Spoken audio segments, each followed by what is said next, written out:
சனாதன தர்மம். மகாபாரதம். எப்போதும் மன்னிக்காதவனின் குறைகளை இப்போது கேள். கோபம் கொண்ட மனிதன் இருளால் சூழப்பட்டு தனது சக்தியாலேயே பலதரப்பட்ட தண்டனைகளை மனிதர்களுக்கு கொடுத்து, அந்த மனிதர்கள் அந்த தண்டனைகளுக்கு தகுந்தவர்கள்தானா என்பதை பார்க்காமல் இருந்து அதன் காரணமாகவே தங்கள் நண்பர்களிடமிருந்து பிரிவார்கள். அப்படிப்பட்ட மனிதன் தனது உறவினர்களாலும் அந்நியர்களாலும் கூட வெறுக்கப்படுவான்.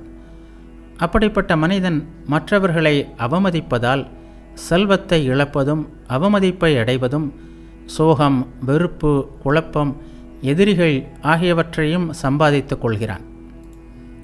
கோபம் கொண்ட மனிதன் தனது கடும் சினத்தின் காரணமாக மனிதர்களுக்கு தண்டனை கொடுத்து பதிலுக்கு கடும் சொற்களை பெறுகிறான்.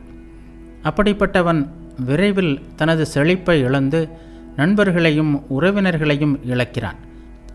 ஏன் உயிரை கூட இழக்கிறான். தனக்கு உதவுபவர்களிடமும் எதிரிகளிடமும் தனது பலத்தை பயன்படுத்தும் மனிதன் உலகத்திற்கே அச்சுறுத்தலாக இருந்து வீட்டில் வசிக்கும் பாம்பு போல அந்த குடும்பத்தாருக்கு தெரிகிறான்.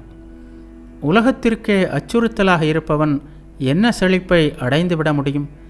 சமயம் வாய்க்கும்போது மக்கள் அவனை காயப்படுத்த தயங்க மாட்டார்கள். ஆகையால் எல்லா சந்தர்ப்பங்களிலும் மனிதர்கள் பலத்தையோ மன்னிப்பையோ அதிகம் வெளிக்காட்டக்கூடாது. ஒருவன் தனது பலத்தையும் மன்னிக்கும் குணத்தையும் சரியான சமயங்களில் பயன்படுத்த வேண்டும்.